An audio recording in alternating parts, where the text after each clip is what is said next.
Менің атым Панченко Матвей. Мен Павлодар қаласындағы номер 5-ші мектепте 4-ші А сыныпта оқимын. Абай Қонатбаев,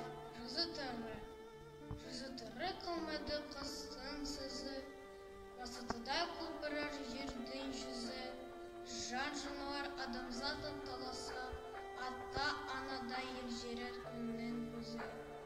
Жаздың көркі енеді жыл күсімен, жарандысып жас күлер көрбісімен. Көрген жана тұрғында кемпір мен шал, жамбады сарысының тұрғысымен.